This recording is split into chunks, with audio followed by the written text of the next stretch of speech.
Élus de Dieu, ce message est pour vous. Peut-être que vous êtes fatigués, peut-être que vous avez l'impression que vos prières n'atteignent plus le ciel, ou encore que la marche de la foi est devenue trop lourde à porter. Vous vous demandez à quoi bon continuer? Mais laissez-moi vous dire une vérité essentielle. Dieu n'a jamais cessé de penser à vous. Même dans vos silences, même dans vos doutes, il a été là, patient, attendant le moment où vous lèveriez à nouveau les yeux vers lui. La vie chrétienne n'est pas un chemin sans épreuve, mais c'est un chemin où chaque pas compte et où chaque larme est vue par Dieu. Alors avant de tourner le dos, avant de poser ce fardeau pour de bon, posez-vous cette question. Et si le Seigneur avait préparé quelque chose de grand juste au prochain tournant? Ne marchez pas loin, car celui qui vous a choisi attend encore. Depuis la Genèse jusqu'à l'Apocalypse, une vérité traverse toute l'histoire biblique. Dieu appelle. Il n'a jamais cessé de tendre la main vers l'humanité, cherchant à ramener ses enfants à lui. Son appel n'est pas une voix lointaine, mais un cri d'amour persistant. Lorsque Moïse fuyait au désert, pensant que son passé l'avait disqualifié, Dieu l'a rencontré dans le buisson ardent. Il n'a pas vu en lui un meurtrier, mais un libérateur. Son appel n'était pas basé sur les faiblesses humaines, mais sur sa promesse. Israël, peuple choisi, est l'exemple vivant de la patience divine. Malgré leurs murmures dans le désert, malgré leurs multiples rébellions, Dieu revenait toujours avec des prophètes, avec sa loi, avec son alliance renouvelée. Il n'a jamais cessé de dire « Revenez à moi, et je reviendrai à vous ». Et que dire de Jonas? Cet homme a fui l'appel, voulant échapper à la mission. Pourtant, même dans la tempête, même dans le ventre du grand poisson, Dieu ne l'a pas abandonné. Il a utilisé sa faiblesse pour accomplir un plan de salut pour une ville entière. L'histoire nous montre que Dieu n'est pas pressé comme les hommes. Il est patient, persévérant, et son cœur attend toujours. Ce même Dieu qui a appelé Moïse, qui a poursuivi Israël, qui a ramené Jonas à sa mission, est celui qui vous appelle aujourd'hui. Peut-être avez-vous résisté, peut-être avez-vous tourné le dos, mais sa voix demeure, douce, insistante, remplie d'amour. Dieu ne se lasse pas. Ce qu'il désire, c'est votre cœur. Voilà pourquoi, même après vos doutes et vos chutes, il continue de dire « Reviens, car je t'attends ». 1. Les luttes des élus aujourd'hui. Être élu de Dieu ne signifie pas être épargné par les combats. Au contraire, c'est souvent marcher sur un chemin étroit, parsemé d'épreuves visibles et invisibles. Beaucoup d'enfants de Dieu se retrouvent aujourd'hui face à une réalité douloureuse, le découragement. Il y a d'abord la fatigue intérieure. Prier sans voir de réponse immédiate, semer sans récolter tout de suite, persévérer dans le silence. Cela use l'âme. Certains s'en viennent à se dire « à quoi bon continuer ?» Ensuite vient la solitude spirituelle. Même entouré de famille, de collègues ou de frères en Christ, il arrive que l'on se sente seul, incompris, isolé dans ses luttes intérieures.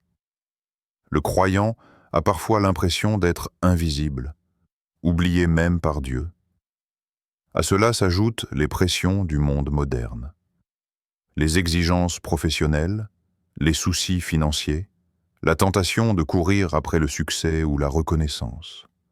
Tout cela peut étouffer la vie spirituelle et faire perdre de vue l'essentiel. Enfin, il y a la perte de motivation spirituelle. Ce feu qui brûlait autrefois lors des premiers pas dans la foi peut s'affaiblir. La lecture de la parole devient une habitude mécanique. La prière un effort pesant et le service une corvée. Ces luttes sont réelles. Elles ne signifient pas que vous avez échoué, ni que Dieu vous a abandonné. Elles montrent simplement que vous êtes en guerre et que l'ennemi essaie par tous les moyens d'éteindre en vous la flamme de l'élection divine. Mais même au cœur du découragement, même dans la solitude la plus profonde, souvenez-vous, Dieu voit, Dieu entend, et Dieu agit. Votre combat n'est pas une preuve de votre faiblesse, mais un signe que vous êtes précieux aux yeux de celui qui vous a choisi. 2. Pourquoi certains veulent marcher loin? Il n'est pas rare de voir des élus de Dieu arriver au bord de l'abandon.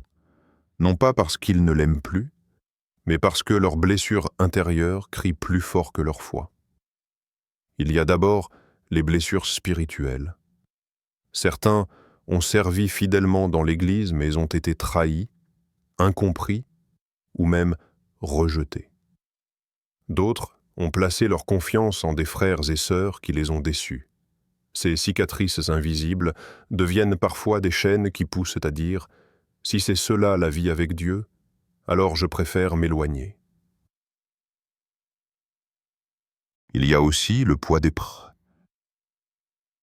prières non exaucées. On prie pour la guérison, pour la restauration, pour la délivrance. Et le silence semble durer des mois, voire des années. Dans ce silence, le doute s'installe. Dieu m'entend-il encore? A-t-il détourné son regard de moi? Peu à peu, certains commencent à penser que leurs prières sont inutiles, que continuer n'a pas de sens. Et puis, il y a les attaques incessantes de l'ennemi. Le diable est rusé. Il sait appuyer là où ça fait mal. Il souffle des mensonges à l'oreille. Tu n'es pas assez fort. Ta foi est morte. Dieu t'a oublié. Il utilise les circonstances pour semer la peur, la honte et la culpabilité. Face à ces coups répétés, beaucoup finissent par perdre l'envie de se battre. Ces raisons expliquent pourquoi certains veulent en marcher loin. Mais la vérité, c'est que s'éloigner n'apaise pas la douleur. Car même si l'on essaie de tourner le dos à Dieu, son appel continue de résonner dans le cœur. La blessure ne guérit pas en fuyant celui qui est le seul capable de la soigner. Peut-être êtes-vous dans ce cas. Peut-être songez-vous à abandonner parce que vos blessures paraissent trop lourdes. Mais sachez-le, Dieu n'est pas indifférent. Ce que vous ressentez, il le voit. Et même si vous voulez marcher loin, sa présence demeure plus proche que votre souffle. 3e. Le danger de s'éloigner de Dieu peut sembler, au départ, comme une solution pour soulager la douleur ou la fatigue. Mais en réalité, c'est une illusion dangereuse. Car lorsqu'un élu se détourne, il entre dans un terrain où les conséquences spirituelles et émotionnelles deviennent lourdes. Le premier danger est l'isolement. Loin de la présence de Dieu et de la communion fraternelle, l'âme s'expose à la solitude profonde. On se coupe peu à peu de ceux qui pouvaient soutenir la foi, et cette distance devient un terrain fertile pour le doute et la confusion. Vient ensuite la perte de repères. Quand on s'éloigne, la voix de Dieu semble plus lointaine, la parole perd sa clarté, et l'ennemi profite de ce vide pour semer ses mensonges. Ce qui paraissait autrefois évident devient flou. Le croyant finit par prendre des décisions sans lumière spirituelle, guidé par ses émotions plutôt que par la vérité. Enfin, il y a le refroidissement spirituel. Ce feu qui brûlait autrefois pour la prière, l'adoration et le service s'éteint peu à peu. La passion se transforme en indifférence, et l'amour pour Dieu se dilue dans les distractions du monde. Comme le fils prodigue, on pense trouver la liberté en s'éloignant, mais on découvre rapidement le vide, la famine et la nostalgie de la maison du Père. Dieu ne force personne à rester, mais s'éloigner de lui, c'est choisir un désert où l'âme se dessèche. Le danger n'est pas seulement de perdre une discipline spirituelle, mais de laisser mourir cette relation vivante qui donne sens à la vie. Se détourner, même un instant, ouvre une brèche que l'ennemi exploite. Mais revenir, même après une longue absence, rouvre la porte à la grâce. C'est pourquoi le Seigneur avertit avec amour. Ne marche pas loin. Je suis ta source de vie. 4e, la patience et la fidélité de Dieu. Si l'homme est prompt à se décourager, Dieu, lui, est patient et fidèle. Son amour n'est pas conditionné par nos réussites ou nos échecs. Il ne se fatigue pas d'attendre, ni de tendre la main encore et encore à ceux qu'il a choisis. La Bible regorge de promesses qui témoignent de sa fidélité. Je ne te délaisserai point, et je ne t'abandonnerai point. Hébreux 13, 5. L'Éternel, ton Dieu, marche lui-même avec toi. Deutéronome 30 et 1, 6. Même quand nous faiblissons, lui demeure le même, constant, inébranlable, fidèle. Jésus illustre cette vérité dans la parabole du berger et de la brebis perdue. Quand une brebis s'égare, le berger ne reste pas indifférent au troupeau qui reste. Non, il laisse les 99 pour aller chercher celle qui s'est éloignée. Cette image est bouleversante. Dieu ne se contente pas de la majorité. Son cœur bat aussi pour l'individu isolé, pour l'élu qui se sent perdu. Sa patience dépasse notre compréhension. Alors que nous comptons le temps, lui attend avec l'éternité comme horizon. Comme un père qui veille à la fenêtre, scrutant l'horizon dans l'espoir de voir revenir son enfant, Dieu ne détourne jamais ses yeux. Même nos fautes ne l'empêchent pas de nous attendre. Pierre a renié Jésus 3 fois, mais au matin de la résurrection, l'ange a dit aux femmes, « Allez dire à ses disciples et à Pierre. » Marc 16, 7. Ce détail montre l'attention particulière de Dieu envers celui qui pense avoir échoué de manière irréversible. La patience et la fidélité de Dieu ne sont pas une excuse pour s'éloigner davantage, mais une invitation à revenir sans crainte. Car si son amour ne faiblit pas, sa joie est complète seulement quand son enfant revient à lui. 5e. L'appel pressant de l'Esprit. Dieu n'appelle pas seulement à travers les pages de la Bible ou les événements de la vie. Aujourd'hui encore, sa voix se fait entendre par le Saint-Esprit. Cet appel n'est pas bruyant ni oppressant, mais il est pressant, car il vient du cœur de Dieu qui désire sauver, restaurer et relever ses élus. Le Saint-Esprit est présenté comme le consolateur, Jean 14, 26. Cela signifie qu'il connaît vos blessures, vos larmes, vos luttes intérieures, et qu'il est là pour vous réconforter. Quand vous sentez le découragement ou l'envie d'abandonner, c'est lui qui murmure « Ne pars pas, tiens bon, le Père t'attend ». Son appel est également une voix de rappel. Quand un croyant s'éloigne, l'Esprit ne cesse de lui rappeler la vérité, de ranimer des versets, des chants, des souvenirs spirituels. Il ravive dans le cœur ce que le temps ou la douleur avait éteint. Mais l'appel de l'Esprit est aussi urgent. Non pas parce que Dieu est impatient, mais parce que chaque instant loin de lui est une perte précieuse. Le Saint-Esprit connaît la fragilité de nos cœurs et la ruse de l'ennemi. C'est pourquoi il insiste « Aujourd'hui, si vous entendez sa voix, n'endurcissez pas vos cœurs. » Hébreux 3,15. Ignorer cet appel, c'est risquer de s'habituer au silence spirituel. Mais y répondre, même faiblement, c'est ouvrir une porte à la guérison et à la paix. Le Saint-Esprit ne vient pas pour condamner, mais pour ramener avec douceur et puissance ceux qui chancellent. Aujourd'hui, si vous entendez cette voix intérieure, sachez-le, ce n'est pas une simple pensée. C'est l'appel pressant de l'Esprit de Dieu qui vous dit « Ne marche pas loin, ton Père t'attend toujours ». La Bible et l'histoire de l'Église sont pleines de récits qui montrent qu'il n'est jamais trop tard pour revenir à Dieu. Ces exemples nous rappellent que même les plus grandes chutes peuvent être suivies de restaurations glorieuses. Regardons Pierre, l'un des disciples les plus proches de Jésus. Dans la nuit de l'arrestation, il a renié son maître à 3 reprises. Son cœur a été brisé, rempli de honte et de regret. Mais Jésus ne l'a pas rejeté. Au contraire, après sa résurrection, il a pris soin de le relever et de le restaurer. « Paix mes brebis » Jean 20 et 1, 10, 17. Celui qui pensait être disqualifié est devenu un pilier de l'Église. Il y a aussi l'histoire du fils prodigue, Luc 15. Cet enfant qui a quitté la maison du père, gaspillé son héritage, s'est retrouvé au plus bas, seul et affamé. Pourtant, quand il est revenu honteux et repentant, le père a couru à sa rencontre, l'a embrassé et l'a réintégré comme fils. Cette parabole illustre la joie immense de Dieu lorsqu'un élu revient à lui.